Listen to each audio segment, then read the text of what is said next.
오늘 우리에게 주시는 하나님의 말씀은 욥기 22장 21절에서 28절 말씀입니다.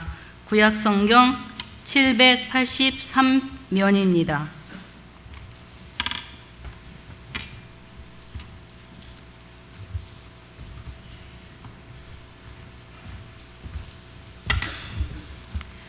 다 찾으신 걸로 믿고 봉독해 드리겠습니다. 너는 하나님과 화목하고 평안하라. 그리하면 복이 내게 임하리라. 청하건대 너는 하나님의 입에서 교훈을 받고 하나님의 말씀을 내 마음에 두라. 네가 만일 전능자에게로 돌아가면 네가 지음을 받을 것이며 또 내 장막에서 불의를 멀리하리라.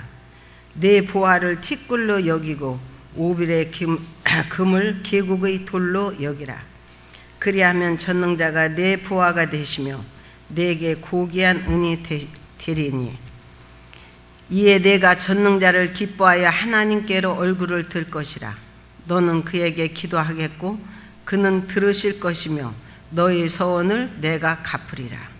내가 무엇을 결정하면 이루어질 것이요 내 길에 빛이 비치리라. 이 시간에는 담임 목사님께서 나오셔서 강사 목사님 소개해 주시고 이어서 최준현 목사님 나오셔서 너는 하나님과 화목하고 화평하라는 제목으로 말씀을 전해 주실 때 큰 은혜 받으시기 바랍니다.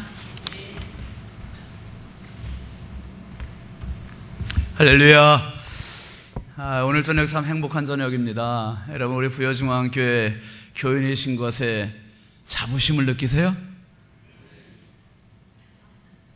뜻하지 않은 질문에 당황하시는 분들이 몇 분 계신데, 오늘 저녁에 우리 신임 집사님 교육이 있었습니다. 제가 참 오늘 아주 숨 쉴 틈 없이 바빴는데 거기 잠깐 인사하러 가서 딴 얘기 안 했어요. 부여중앙 성결교회 집사님인 것에 대한 자부심과 긍지를 가지라 그랬어요.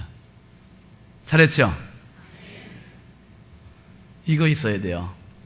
우리 부여중앙 성결교회는 이제 64년, 내년 65주년인데 많은 목사님들 배출할 수 있도록 하나님께서 복을 주셨고, 그 목사님들이 정말 교단 내에서 많은 영향력 있는 교회들을 섬기고 계시고 참 교회의 기쁨이고, 우리 교회 어른 권사님들, 어머니들, 아버님들의 기도의 열매라고 생각을 합니다. 그 중에 우리 최준현 목사님은, 제가 부교육자로 있을 때 아버님은 그때 안 계셨어요. 어머니 김덕심 권사님, 제가 쌍북 아파트 그쪽 담당이었었는데 김덕심 권사님 기도하시고 우리 기도 멤버 권사님들하고 기도하시고 그러신 권사님 16년 만에 와봤더니 천국 가셨더라고요. 그리고 그 자제분 우리 최준현 목사님은 이제 창원제일교회 지금 담임 목사님, 당회장님으로 22년째 아주 교단 내에 큰 교회로 이렇게 성장시키시고, 그리고 목회 승리하고 계십니다. 또 교단 내에 우리 캄보디아 선교회가 우리 아마 교단 내에 있는 선교회들, 해외 선교위원회 중에서는 가장 왕성하고 활발하게 지금 활동을 하고 있는데, 그 해외 선교에서 캄보디아 선교회 지금 이사장님으로 섬기고 계시고, 지난 주간에 이제 가서 아주 엄청난 일들을 지금 또 하고 오셨습니다. 그리고 우리 가깝게는 최화연 집사님, 대가 최화연 집사님의 형님이시고, 아마 목사님 앞에 서시면 이제 아시는 분들 많이 이렇게 제가 길게 설명하는 것보다 직접 나오시는 게 좋겠습니다. 나오셔서 은혜 끼쳐 주실 때 많은 은혜 받으시고, 또 목사님 사역을 위해서 함께 중보하는 시간이 됐으면 좋겠습니다. 목사님 나오실 때 우리 지난주에 했던 그 성원 아시죠? 자, 최준현 목사님 나오시겠습니다.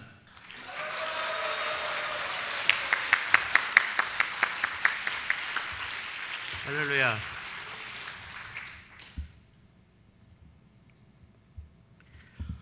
수도 없이 강단에 서서 말씀을 선포했지만 정말 이 자리가 떨립니다. 제 어릴 때 지금의 그 꿈이 연그렀던 교회, 우리 앞에 계신 우리 정 장로님으로 비롯해서 우리 많은 장로님들, 또 우리 윤 장로님, 또 우리 성가대, 또 아시는 분도 계시고 우리 임소희 권사님, 어쩌면 제게는 모든 분들이 다 부모님 같은 그런 모습들이십니다. 저는 이 교회에서 꿈을 키웠고 또 이곳으로부터 우리 많은 또 성도님들의 그 기도를 통해서 오늘 이렇게 목사가 되어서 또 여러분들을 뵙게 돼서 얼마나 기쁜지 모르겠습니다. 우리 윤 장로님, 정 장로님, 제가 주일학교 때 저를 가르치셨던 선생님이셨어요. 우리 정 장로님 그때는 30대 아마 그때 한참 청춘이셨던 것 같은데 세월이 갔고 저도 60이 넘어서 여기 왔습니다.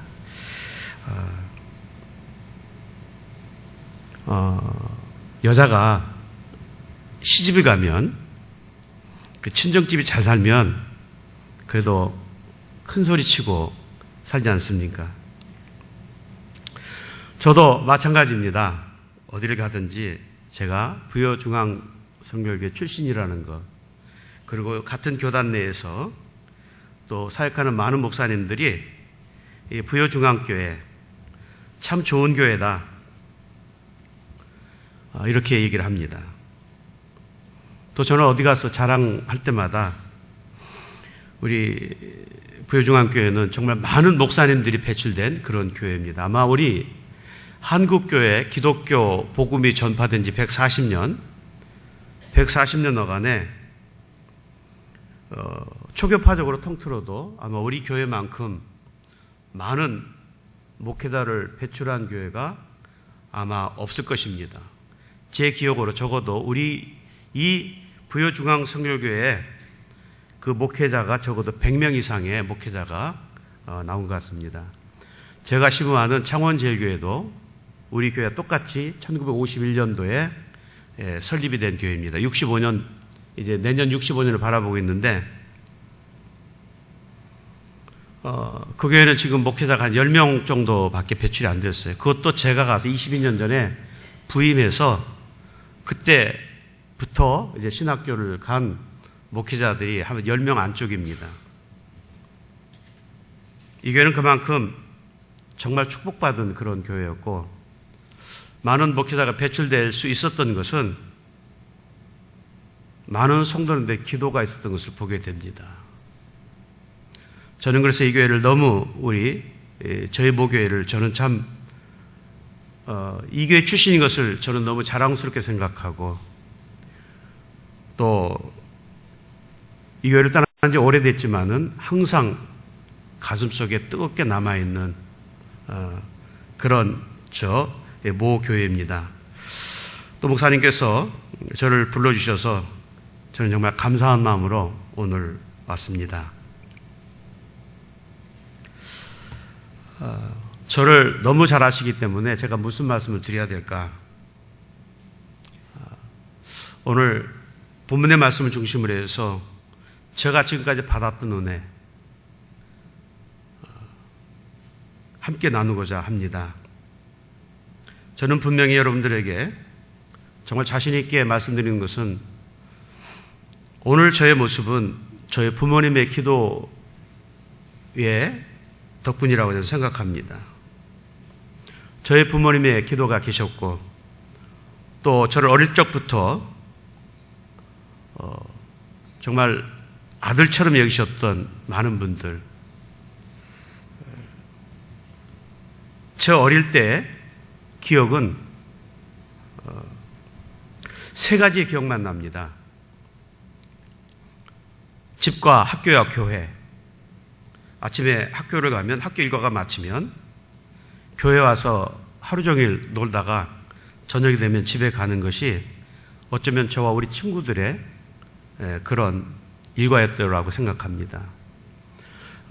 많은 목회자가 배출됐지만 같은 주일학교부터 자랐던 친구, 우리 이인환 목사, 우리 손병희 권사님, 아들 대신 이인환 목사님, 또 윤성원 목사님, 저 주일학교 같이 자란, 그래서 같은 동기들이 3명이 신학교를 가는 것은 그렇게 또 쉽지도 않습니다. 지금도 자주 만나서 교제하고 항상 우리 교회를 위해서, 목교회를 위해서 또 그때 어릴 적 기억을 이렇게 돌아가서 얘기를 합니다. 돌아온 모든 것이 하나님의 은혜였고 또 이 교회에서 자랐던 것이 제게는 정말 큰 축복입니다. 여러분, 오늘 이 자리에 서서 저 여러분들에게 정말 부탁드리는 것은 지금도 기도하시지만 여러분들이 섬기는 이 교회와 또 자녀들 위해서 끊임없이 기도하실 때 반드시 좋은 결과가 얻어지리라고 생각합니다. 저희 부모님들이 기도하셨습니다. 어쩌면 저희 부모님들이 기도하시다가 어쩌면 기도하시는 것으로 우리 부모님의 세대는 끝나신 것 같았어요. 그런데 저희 대에 와서 저는 부모님의 기도를 통해서 또 부족하지만 우리 성결교단의 한 교회를 담임하면서 나름대로 또 목회를 하고 있습니다. 또 저를 보면서 제 자녀들을 봅니다. 그 아이들은 저보다도 또 하나님께 더 많은 것을 누리면서 살고 있는 것을 저는 지금 눈으로 보고 그렇게 경험하고 있습니다. 어쩌면 여러분들의 기도가 지금 이 순간에 당장은 드러나지 않는 것 같지만 그러나 하나님은 반드시 여러분들의 기도를 통해서 여러분들의 자손이 잘 되는 그런 축복을 여러분들 눈으로 바라보실 줄 믿습니다. 하나님이 그렇게 말씀하셨죠. 나는 아브라함의 하나님, 이삭의 하나님, 야곱의 하나님을 말씀하셨어요. 우리 당대에 끝나는 하나님의 은혜와 축복이 아니라 온전한 믿음의 가문을 통해서 하나님은 역사하신다고 그렇게 말씀하고 있습니다. 오늘 본문의 말씀에 보면 너는 하나님과 화목하고 평안하라.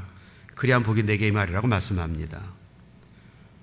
여러분, 하나님과의 완전한 관계를 위해서는 먼저 하나님과 화목하고 평안의 관계를 맺어야 됩니다. 사람과의 관계를 통해서도 여러분 서로가 불편하면 서로 보기도 싫고 만나고 싶지도 않습니다. 서로 관계가 좋을 때에 평안한 관계가 있을 때 서로 만나고 싶고 보고 싶습니다. 여러분, 하나님과 불편한 관계를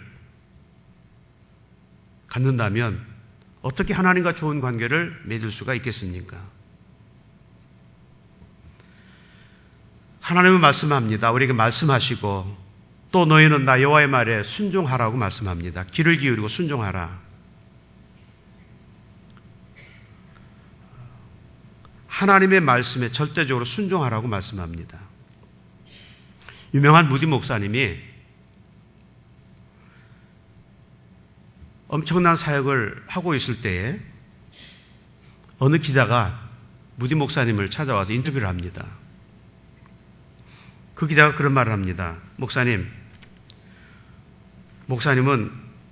목사님의 학력은 초등학교 3학년으로 제가 알고 있습니다.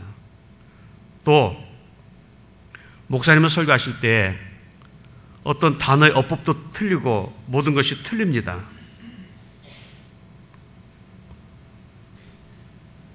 그때 무디 목사님이 그 기자에 그런 말을 했어요.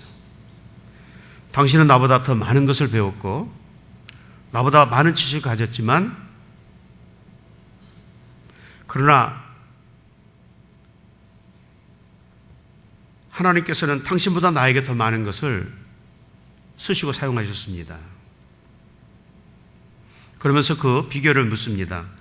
하나님께서 목사님 이렇게 크게 쓰시는 비결은 뭡니까? 라고 이렇게 질문할 때 무디 목사님은 하나님 나를 쓰시는 이유는 단 두 가지입니다. 하나님이 하라고 말씀하시면 나는 그 말씀을 끝까지 하려고 지키고 노력했습니다. 그러나 하나님이 하지 말라면 절대 하지 않았습니다. 여러분, 성경이 그렇습니다. 하나님의 말씀은 하라와 하지 말라의 두 말씀입니다. 해도 좋고 안 해도 좋고라고 하는 그 단어는 없습니다.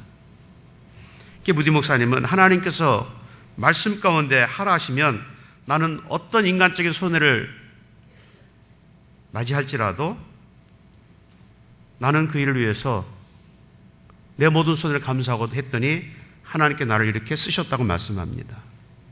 하나님의 말씀에 순종할 때 하나님께서 평안의 복을 주시고 위대한 목회자로 하나님이 쓰셨다고 말씀하고 있습니다. 오늘 22절 말씀에 계속해서 말씀합니다. 하나님과 화목과 평안하라 그렇게 말씀하시고 청하건 너는 하나님의 입에서 교훈을 받고 하나님의 말씀을 내 마음에 두라 이렇게 말씀합니다. 하나님의 말씀을 내 마음에 새겨라 말씀합니다. 신명기 6장의 말씀에도 여러분 뭐라고 말씀합니까? 여호와 하나님이 주신 그 말씀, 그 쉐마의 말씀이지 않습니까? 여호와의 말씀을 가슴에 마음에 새기고 내가 길을 걸어갈 때에도 앉았을 때 누웠을 때에도 여호와의 말씀을 묵상하라 그 말씀이었어요. 하나님의 말씀을 내 마음에서 내 입에서 떠나지 않게 날마다 묵상하고 고백하라고 말씀합니다. 이것이 하나님께서 우리에게 주시는 축복의 방법인 것을 말씀하고 있습니다. 그리고 하나님과 올바른 관계를 통해서 하나님 앞에 정직한 삶을 살아 이렇게 말씀했어요. 그 하나님의 말씀을 내 마음에 두고 내가 그 전능자이신 하나님을 통해서 날마다 정직하라고 이렇게 말씀합니다. 하나님의 말씀, 여러분 하나님 우리에게 정직하라고 말씀하시죠. 적당히 어떤 상황에 따라서 사는 것이 아니라 하나님이 그것은 아니라 말씀하시면 내가 손해를 보아도 하지 않는 것이 온전한 믿음이라는 것입니다.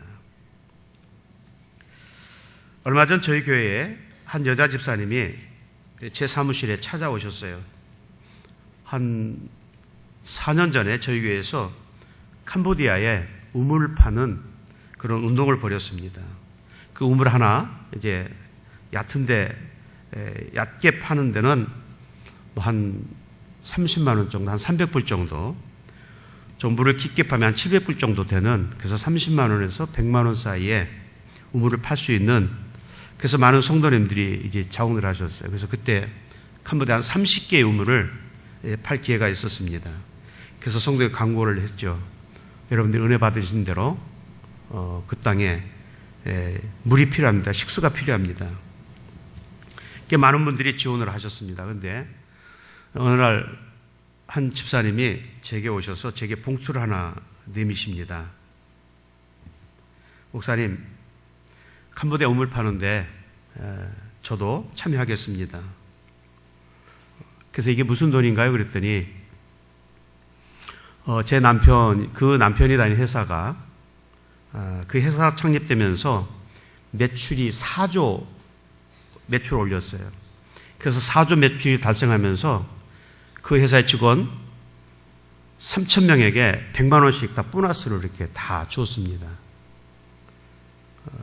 그런데 그 집사님의 남편은 신앙생활 하지 않으시는 분입니다. 믿음이 없는 분이에요. 그리고 그 집사님을, 그 부인 집사님의 신앙생활을 굉장히 힘들게 하시는 분이었어요. 신앙생활도 굉장히 힘들게 하시는 분이었어요. 근데 그 집사님이 제게 그 100만 원 그 봉투를 주시는 거예요. 그러니까 그 보너스를 받았던 그 봉투를 뜯지도 않고 그리고 제게 이제 가져오셨습니다. 제가 이제 그 봉투를 제게 내미실 때 제가 그 집사님에게 그런 말씀을 드렸어요. 집사님, 이 돈은 남편과 상의하시고 가져오셨습니까? 그랬더니 아니라는 거예요. 남편이 보너스를 받아서 제게 주길래 제가 이걸 드리겠습니다. 그래서 제가 그 봉투를 다시 집사님에게 드렸어요. 집사님, 집에 가셔서 남편하고 상의하셔서 남편이 허락하면 그때 선교 헌물로 드리시고, 남편이 허락하지 않으시면 안 드려도 됩니다.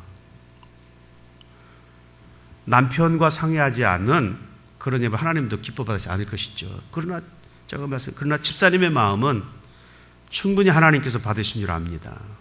그 마음. 그 집사님이 그 봉투를 제가 돌려드릴 때 그 봉투를 받아가시면서 그때 제 앞에서 눈물 흘리시면서 나가시는 거예요.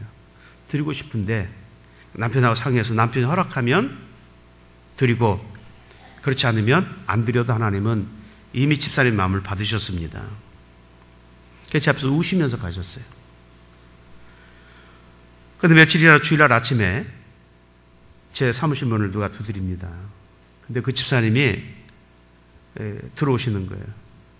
그래서 하시는 말씀이, 목사님, 남편이 허락했어요. 남편이 허락했다는 거예요.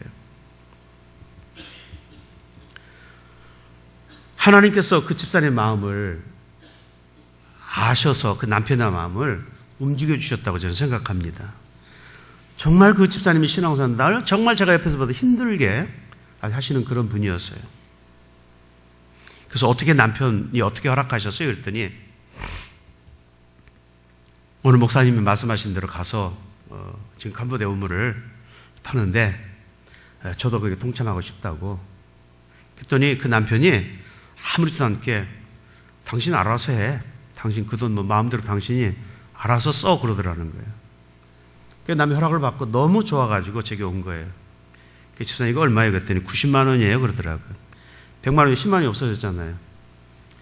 그래서 그럼 10만 원 11조 하셨어요? 그랬더니 목사님 이제 11조 10만 원 하고 그 90만 원 가져왔습니다. 여러분, 하나님은 정직한 자의 예물을 기뻐 받으시고 정직할 때 하나님은 모든 것을 다 열어주십니다.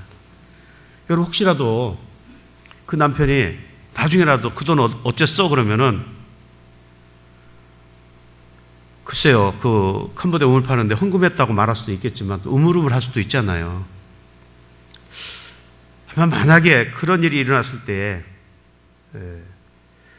그 남편이 알고 얼마나 기분 나쁘겠을까라는 그런 생각. 그러나 하나님께서 그런 모든 것을 다 덮어주셨던 것을 봅니다. 우리는 하나님 앞에 정직해야 됩니다. 하나님 앞에 헌신하고 충성한다고 하면서도 정직하지 못한 것, 하나님은 결코 받으시지 않는다는 그런 사실입니다. 정직하면, 하나님 앞에 정직하면 하나님은 반드시 응답해 주시고 또 허락해 주실 줄 믿습니다. 아마 그분은 그때 그 경험을 통해서 더 큰 믿음을, 정직하니까 남편도 그렇게 완악한 남편의 마음이 움직여졌구나라고 하는 것을 그는 그렇게 경험했던 것입니다. 우리는 전능자 하나님, 우리의 모든 삶의 주인의 전능자가 된 하나님 앞에 돌아가서 하나님과 동행하는 그런 삶이 절대로 필요합니다. 세상에 썩어질 것들에 미련 두지 말라고 말씀하셨어요. 내 보화를 티끌로 여기고 오빌의 금을 개국의 돌로 여기라고 그랬어요. 오직 우리에게 남아있는 거 하나님 앞에서의 믿음이라고 말씀했어요. 여러분, 우리가 하나님 앞에 섰을 때 우리가 세상에 누렸던 모든 것들 다 가져갈 수 없습니다. 오직 믿음 하나 가지고 하나님 앞에 섭니다. 내가 그렇게 여기던 것, 소중하게 여기던 것. 여기도 마찬가지겠죠. 저희도 보니까, 저희 창원도 보니까, 저희 신자들이 평생 하는 일이 보니까 아파트 평수 넓히는 거하고 화장실 늘리다가 인생 끝나는 것 같아요. 제가 처음에 창원을 가니까 그때 국민주택 기본이 24평이라고 그러더라고요. 그 창원의 아파트가 이제 새로 들어가면 24평 아파트 들어가니까 그래서 이사 예배를 이제 드리는 거죠. 가서 예배를 드리면서 그 성도님이 저한테 그런 말씀 하세요. 목사님, 정말 저 행복합니다. 너무 행복합니다. 여기 이 집에서요, 죽을 때까지 살래요. 난 3년 지나니까 뭐라고 말씀하시냐면, 목사님 기도해 주세요. 24평 아파트 너무 좁아요. 지금 화장실 하나 너무 작아서 식구들이 아침마다 지금 막 화장실 하나 사용하느라고 정신이 없어요. 그래서 화장실 2개 있는 집, 또 그때는 또 33평이, 31평이 또 24평 지나서 이제. 그리고 또 얼마 있다가 또 31평 아파트 이사하시더라고요. 그리고 또 그때도 얘기합니다. 목사님, 저 너무 행복해요. 만족해요. 그러더라고요. 근데 몇 년 못 가더라고요. 그랬더니 목사님 40평, 50평. 그래서 보니까 아파트 평수 넓히고 화장실 몇 개 더 늘리다가 인생 끝나더라고요. 결국 우리가 다 놓고 가야 될 그런 우리의 삶이에요.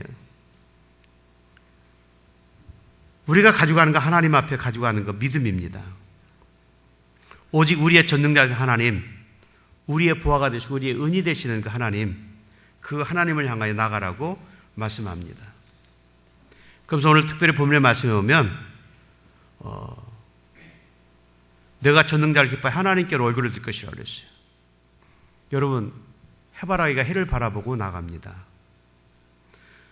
어느 목사님은 그렇게 말씀합니다. 우리 그리스도인은 주님을 바라보는 주바라기의 신자가 돼야 된다. 주님의 얼굴을 바라보고 나가야 된다 그랬어요.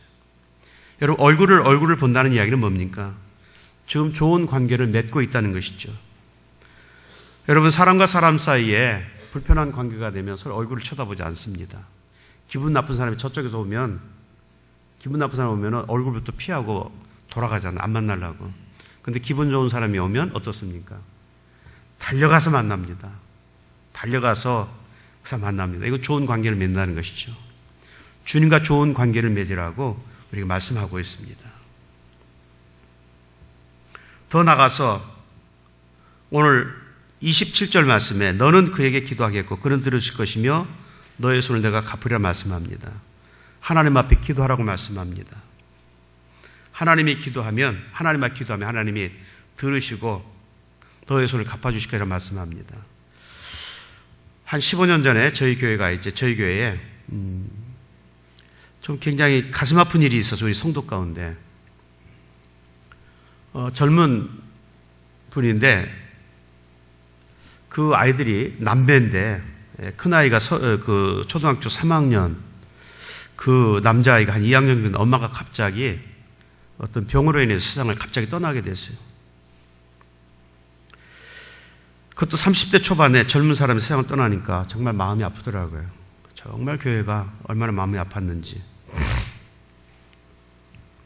그래서 그 부인의 장례식을 치르고 그 남편을 보면서 참 뭐라고 위로할 수가 없었어요. 그 어린 남매를 남겨두고 떠나는 그 엄마의 마음은 어떻겠고 또 홀로 남겨져 있는 그 자식들을 바라보는 그 아버지의 마음은 어떻겠는가. 참 마음이 굉장히 아프더라고요. 그래서 이제 장례를 치르고 좀 시간이 지난 다음에 제가 그 남편을 불러서 그 집사님을 불러서 그래도 좋은 사람 만나서 다시 또 재혼해서 살아야 되지 않겠느냐. 아직 어린 아이들이 있기 때문에. 근데 막막하잖아요. 지금 어떻게. 근데 저 이제 그 군산에 사시는 그 어머님이 저희 교회로 이제 그 손자들을 보시기 위해서 저희 교회 오셨어요.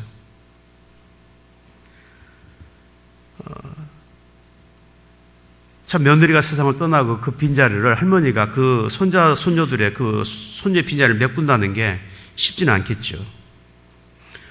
군산중앙교회, 지금 홍건표 목사님이 신무하시는 군산중앙교회, 그때 권사님이 그때 아마 한 60 중반 되셨던 분이셨어요. 근데 그분이 이제 그 손자들을 돌보시기 위해서 저에게 오셔가지고 제게 찾아오셔서 제게 그런 부탁을 하시더라고요. 목사님, 우리 아들을 위해서 기도해 주시고 또 우리 아들의 며느리감을 위해서 기도해 주십시오. 그래서 저도 이제 내심 생각은 했죠. 뭐 이제 아이들이 이제 어리니까 혹시 또 상처한 여자분이 계시면 또 그분들 그런 좋은 분이 있으면 한번 어떻게 좀 시간이 지나면 그런 마음을 가지고 있었는데 그 권사님이 제게 3가지 부탁을 하시더라고요. 목사님, 제 며느리감으로 첫째 조건이 온전한 주의를 성수하는 그런 여자면 좋겠습니다. 온전한 주일 성수, 온전한 11조. 뭐 그거야 뭐 믿음 생활 다 기본적으로 할 수 있지 않습니까? 근데 3번째 말씀이 제가 도대체 이게 와닿질 않는 거예요. 3번째 그 기도 부탁이 뭐냐면 목사님, 처녀라야 됩니다. 지금 이게 찬밥 더움과 가릴 때가 아니잖아요, 지금. 근데 처녀라야 된다는 거예요. 처녀도 처녀 집사라야 된다는 거예요. 그래서 제가 앞에 2가지는 다 인정을 하겠는데 나머지 처녀라는 얘기는 제가 도저히 저도 이 책이 동의가 안 되더라고요. 뭐 겉으로 표현을 안 했지만은 근데 저한테만 기도 부탁을 하신 것이 아니라 저희 교회 같이 이제 그 또래 권사님들, 집사님들에게 부탁을 하시는 거예요. 근데 그때 저에게 최승희 권사님이라는 분이 한 분 계셨는데 그분이 그 집사님, 권사님의 말씀을 듣고 저하고 똑같은 얘기를 하는 거예요. 주일 성수하고 11조 생활 잘하고 그것도 처녀 집사여야 된다. 그랬더니 아주 그 경상도 억양에 센 우리 그 권사님이 이렇게 말씀하시는 거예요. 제가 그 말을 들었어요. 뭐라고? 처녀장가? 택도 없다. 근데 이 권사님이 낮에는 이제 아침에 아이들이 이제 학교 보내고 낮에 저녁에 꼭 내 교회에서 봉사하시는 것처럼 와서 이렇게 기도하시고 하시더라고요. 3년 동안을 그렇게 기도하셔서 3년 동안을 우리 권사님들도 이거 다른 것보다 처녀는 안 된다. 어떻게 애 딸린 그 저기 한테 남자한테 처녀가 오냐 그랬더니 그런데 하나님께서요 그 권사님의 기도를 들으시더라고요. 그래가지고 저희 교회 그 진주에서 은행에 근무하시던 그분이 창원으로 발령을 받아 저희 교회로 오셔가지고 1년 동안 저기서 신앙생활 다시 이제 진주로 발령을 받아 가셨는데 그분이 자기 교회 가가지고 그 처녀집사로 중매를 한 거예요. 가지고 됐어요. 정말 주일 성수 잘하고 11조 생활 잘하고 처녀집사 다 기도 응답해 주셨더라고요. 그래서 이제 그 아들 결혼을 시키고 제가 권사님한테 그렇게 말씀드렸어요. 이제 권사님 이제 집으로 가셔가지고 다시 여기 오지 창원에 오지 마세요. 이제 자기들이 뭐 싸우고 찢고 뭐 하더라도 자기들끼리 이제 살도록 놔두고 괜히 할머니가 오셔가지고 중간에 끼면 골치 아픕니다. 그랬더니 15년이 지났는데 지금도 한 번도 안 오셨어요. 그런데 그때 그 권사님이 그때 한 60 중반 되셨, 지금 한 80 되셨는데 그때 권사님이 이제 그 가시면서 저에게 글을 하나 쓰고 가셨어요. 매 주일마다 저희 교회는 그 한 주간 동안 신자들이 있었던 일들을 이렇게 이제 간증하는 그런 그 글을 이제 주보에다 실었는데 60 중반 되신 그 권사님의 글이라고 믿겨지지 않을 정도로 너무 감동적으로 글을 쓰셨기 때문에 그리고 그분이 정말 그 응답을 받으셨기 때문에 제가 한번 그 말씀을 한번 제가 그때 그 글을 제가 가져와서 한번 읽어볼게요. 아주 제목도 얼마나 멋있는지 모르겠어요. 그 간증의 제목이 이겁니다. 슬픔으로 왔다가 기쁨으로 갑니다. 아멘 할렐루야. 주님의 이름으로 창원제일교 성도님들께 문안드립니다. 어미로서 아들의 아픔을 바라보며 먼 곳 창원으로 삶의 터를 옮긴 지 벌써 3년이 되어갑니다. 몇십 년 정든 고향 군산을 떠나 낯선 땅 창원에 그것도 다 늙어 안쓰럽게 그지없는 아들과 손자 손녀의 뒷바라지로 이곳에 왔습니다. 내 마음은 서러움과 슬픔만이 복받쳐 흐릅니다. 내 눈에 흐르는 눈물은 감당할 수 없이 흘렀습니다. 그러나 주님은 그때에도 나와 함께 계셨습니다. 하나님께서는 평안의 피난처를 준비해 주셨고 그 피난처는 바로 창원제일교회였습니다. 나는 창원제일교회를 진심으로 사랑합니다. 여태껏 많은 교회를 가보았지만 창원제일교회 부교육자 직원들도 너무 좋은 것 같습니다. 모두가 내가 잊지 못할 분들입니다. 오늘 이 글을 통해 나와 기도 동역자가 되어준 권사님들을 너무 사랑합니다. 그리고 깊은 감사를 드립니다. 지하기도실에서 기도할 때마다 근시기와 손자 손녀의 이름을 고통을 내 일처럼 감싸 안으셨고 어려움을 털어놓으며 조언과 권면으로 좋은 길로 이끌어 주셨습니다. 함께 기도했던 권사님 덕분에 아들은 더 단련된 신앙을 가지게 되었습니다. 이런 좋은 분들을 곁에 있도록 허락하신 주님께 찬양을 올려드립니다. 6월 15일 우리 아들 근시가 결혼을 합니다. 이제 새 식구가 우리 집에 들어오게 됩니다. 이것은 곧 제가 창원제일교 떠나게 된다는 말입니다. 슬픔으로 왔다 기쁨으로 돌아가게 되니 제게는 한없는 축복입니다. 창원제일교를 떠나게 되니 정주고 정받았던 일들이 제 발목을 잡습니다. 그러나 주님은 이곳도 제가 살고 있는 군산에도 동일하게 계시기에 기쁨으로 돌아가겠습니다. 우리 하나님께서는 사랑으로 모든 이들을 하나 되게 하시는 분임을 믿습니다. 앞으로 창원제일교회가 지금보다 더 성령 충만한 교회, 한 가족같이 친밀한 교회가 되기를 원합니다. 창원제일교회와 하나님의 나라를 이 땅에 이루어가기를 먼 곳에서 저는 기도할 것입니다. 여러분 모두에게 너무나 감사드리며 주님의 이름으로 문안드립니다. 무엇보다도 슬픔으로 왔다가 기쁨으로 돌아가게 되니 더 없는 하나님의 은총을 찬양합니다. 여러분 슬픔으로 왔다 기쁨으로 돌아간다는 그 슬픔만 하나님이 그 기도를 들으시고 기쁨을 주셨어요. 권사님 그때 이제 가시고 한 번도 안 오셨는데 근데 금방 그 집에 평화가 찾아올 줄 알았더니 안 그렇더라고요. 또 노천도 성깔이 있더라고요.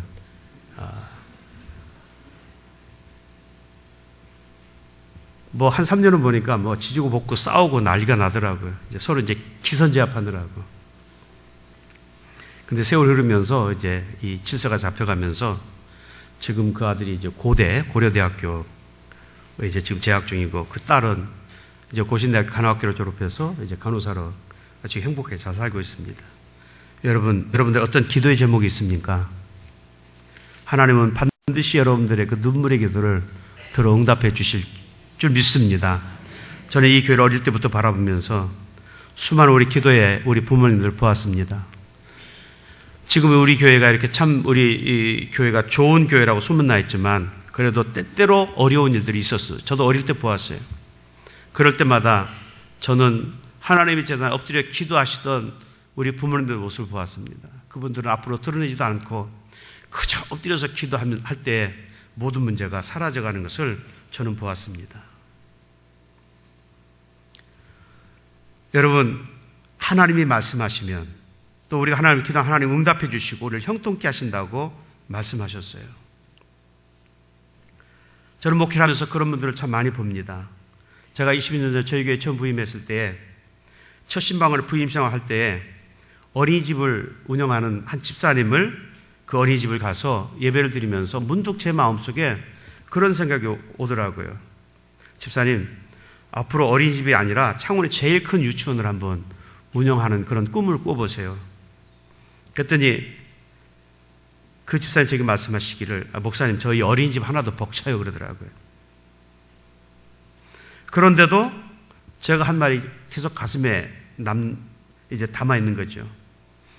한 10년이 지났는데 어느 날 제게 그분이 찾아오셨어요. 목사님, 저는 생각지도 않았는데 유치원 하나가 나왔는데 그 유치원 원장이 저한테 그 유치원을 인수하라고 합니다. 저는 돈이 하나도 없습니다. 근데 그 유치원이 굉장히 잘 되는 유치원인데 그 원장님이 이제 나이가 많아가지고 처분하려고 하는데 여러 사람들이 와서 그 유치원을 인수를 하려고 그랬어요. 근데 그분이, 그 원장이 하는 얘기가 뭐냐면, 내가 제시하는 가격 10원도 깎지 말어. 10원을 깎으면 안 팔어. 아주 그런 거예요. 그러니까 많은 사람들이 와가지고 여러 사람이 와서 그 유치원을 인수하려고 했는데 그분 마음에 안 들었던지 이게 매매가 안 되는 거예요. 그런데 어느 날 어떤 분이 그러더래요. 집사님, 나하고 내가 그 유치원이 마음에 있는데 한번 같이 가줄래? 그래서 생각 없이 따라갔는데 그 나이 많은 유치원 원장이 우리 사람 멀끔히 보더니 이러더래요. 너 참 인상이 좋다. 이제 딸 같은 그런 적이니까. 너 참 인상이 좋다. 야, 네가 내 유치원 인수해. 내가 싸게 줄게. 다른 데 10원도 안 깎고 주던 이분이 내가 거기에서 3천만 원 내가 싸게 줄게 그러더라는 거예요. 그래서 집사님 제게 오셔가지고, 목사님, 저 돈도 없는데 어떡하지? 그래서 제가, 그건 하나님이 주시는 거니까 기도하면서 진행해. 그랬더니 참 신실한 분이셨는지 그 유치원 인수할 수 있는 그런 어떤 저희가 다 됐어요. 그래서 인수를 했어요. 기쁨으로 이제 이제 예배를 드리고. 근데 몇 년이 지났는데 또 진해에 큰 유치원이 또 하나 나왔는데 또 그것도 다른 사람들 안 파는데 이 집사님한테 판대요. 그래서 또 이 집사님 또 그걸 인수를 했어요. 그래서 창원에서 정말 제일 큰 유치원을 2개를 운영하고 있어요. 이 유치원들이 잘 모집이 안 된다잖아요. 거기는 1시간 반이면 모집이 다 끝납니다. 그 부모들이 밤새워서 줄을 서가지고 기다렸다가 근데 그분들을 보면 그렇게 제가 볼 때 하나님께서 이 가정을 이렇게 복을 주시는, 그 남편은 장로님인데 폴리테크닉 대학의 교수인데 그분은 이제 그 조교수를 하면 이제 부교수를 거쳐 정교수가 되는데 정말 신앙대로 살았더니 부교수를 거쳐 조교수 바로 정교수로 이게 뛰어넘어서 정교수가 됐습니다. 근데 그분들의 모습을 보면 참 순수해요. 어떤 문제가 있으면 항상 담임 목사에 찾아와서 목사 이런 문제가 있는데 기도해 주세요. 기도 받습니다. 자녀들의 문제도 그렇고 모든 사업의 문제도 그렇고 모든 일들을 저하고 상의합니다. 또 함께 기도합니다. 또 관심을 갖고 기도합니다. 여러분들 어떤 문제가 있을 때 목사님, 담임 목사님 찾아오셔서 목사님 상의하시며 기도 받으시는 여러분들 아마 계시겠죠. 여러분, 하나님은 그런 자들을 형통케 하시고 그의 가는 길에 빛을 비춰주신다고 약속하셨습니다. 여러분, 우리가 어떤 때는 하나님 말씀 순종하면 손해보는 것 같지만 그렇지 않습니다.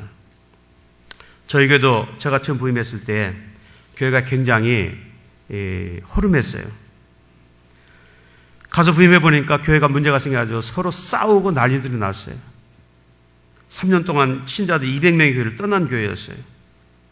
너무 힘들었어요. 그런 교회를 제가 부임을 했습니다.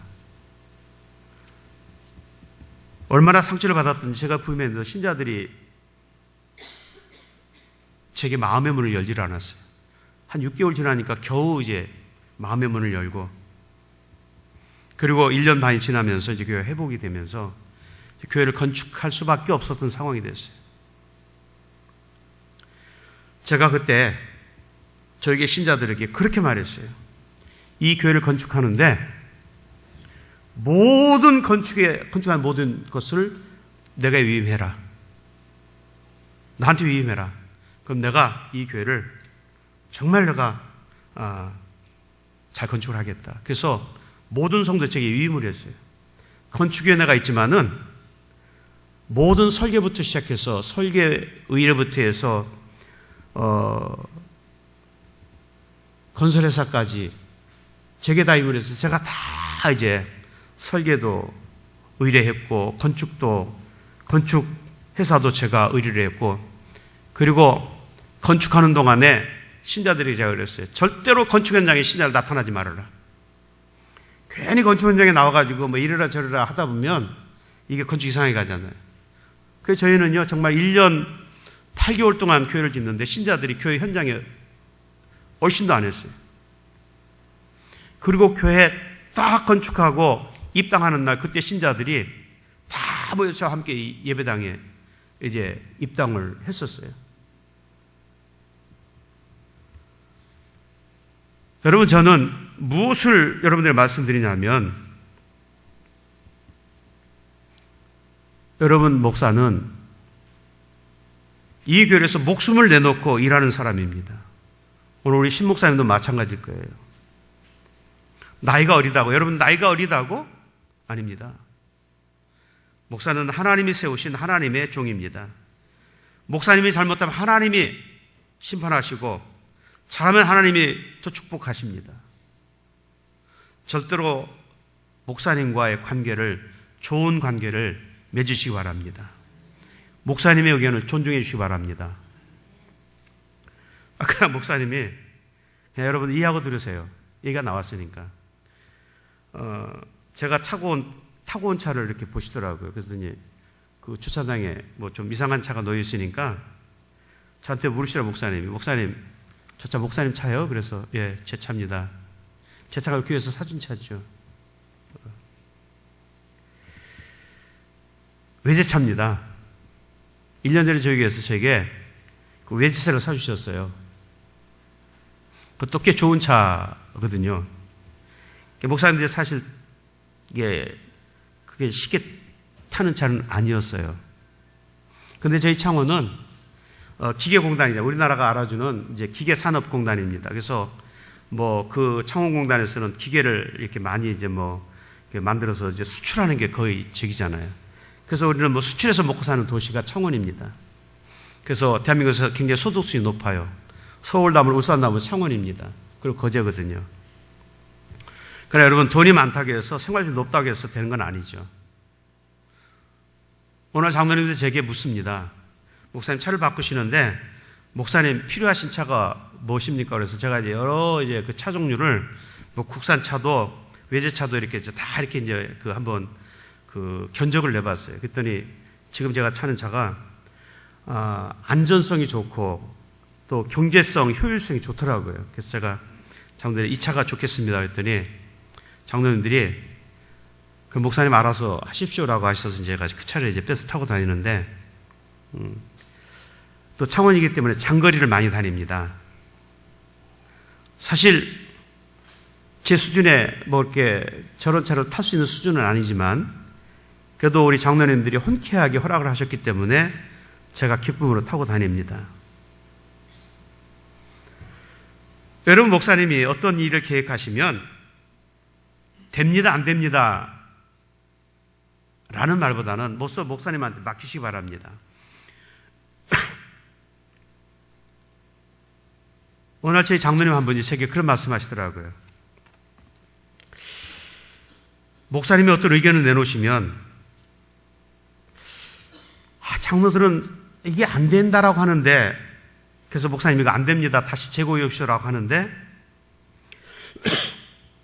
나중에 시간에 보면 목사님이 의도하신 대로 다 된 것 같습니다. 한 번도 목사님 의도대로 안 된 게 없습니다. 그렇게 장로님이 말씀하시더라고요. 근데 그게 제가 충청도 사람이기 때문에 가능한 것 같아요. 충청 사람 안 부딪히잖아요. 안 싸우잖아요. 경상도 사람들은 얼마나 성격이 급한지요. 보통 말할 때도 싸우는 것 같아요. 이게 어떤 의견을 내놓으면 막 이게 싸우는 게 아닌데 소리를 지르고, 그 사람들은 보통 일상쟁적인데, 저도 처음에는 이제 그 경상도가 처음이라서 너무 좀 이렇게 막 부딪히더라고요. 굉장히 막 기분 나쁘고. 그러면서 하는 소리가 뭐냐면, 목사 우리 경상도 사람은 뒤끝이 없습니다 그런데, 뒤끝이 없기는 자기들 뒤끝이 없지 듣는 사람 기분 나쁘잖아요. 그래서 제가 그랬어요, 우리 장로님한테, 신자들한테. 당신들은 뒤끝 없다고 하지만 듣는 나는 기분 나쁘다.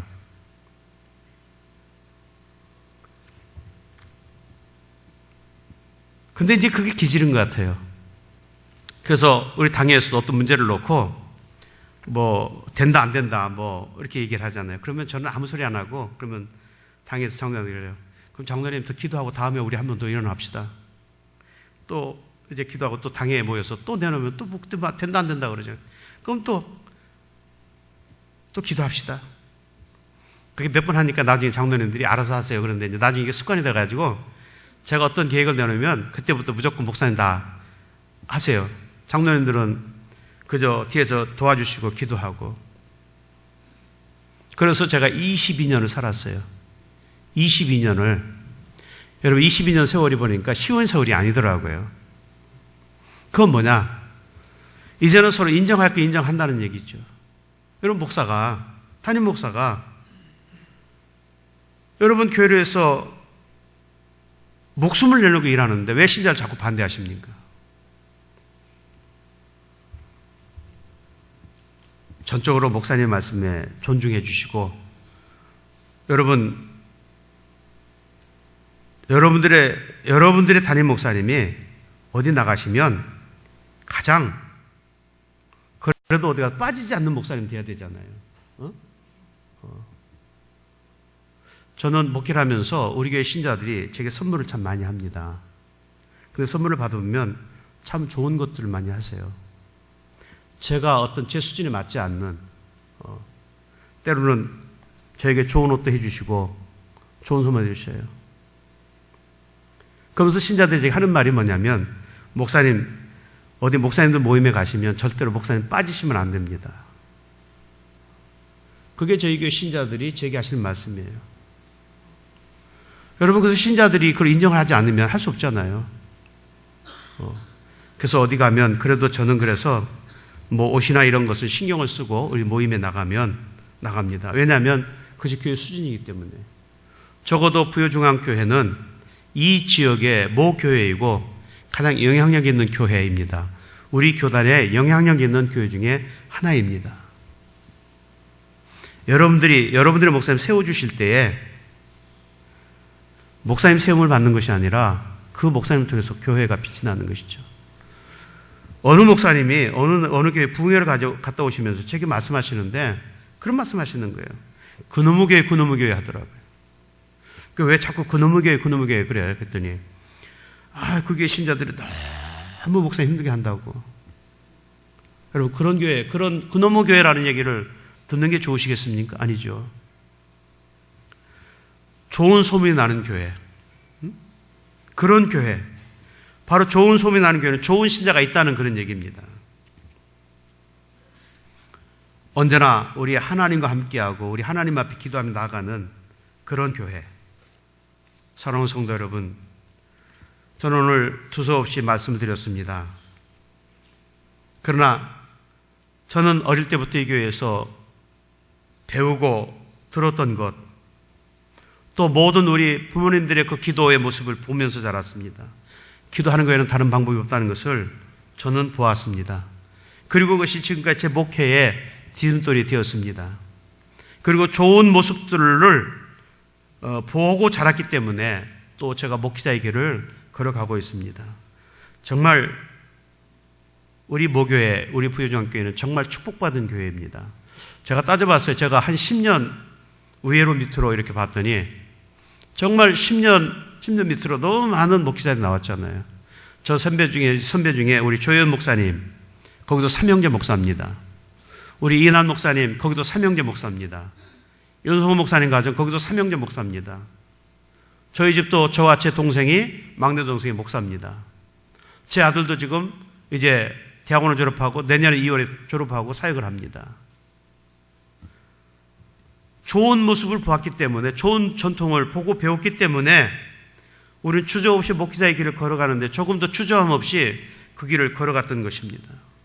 이게 전통 있는 게 좋은 교회의 모습이 아니겠습니까? 여러분, 이 교회는 정말 아멘만 있는 교회, 하나님 말씀 절대로 순종하고, 그러나 때로 어렵고 문제가 있을 때에는 무릎 꿇고 하나님의 그 응답을 기다리고 그 하나님의 그 전능하신 바라보는, 오늘 하나님 말씀합니다. 너는 그에게 기도하겠고 그는 들으실 것이며 너의 손을 내가 갚아줘. 하나님이 우리의 손을 갚아주신다 말씀하셨어요. 내가 무엇을 결정하고 이루어질 것이요 내 길에 빛이 빛이라고 말씀합니다. 우리의 가는 길 하나님이 비춰주신다 말씀했어요.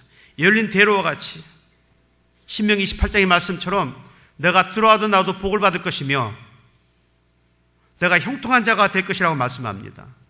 너의 가는 길에 너의 악한 대적을 우리 하나님이 막아주신다 말씀했어요.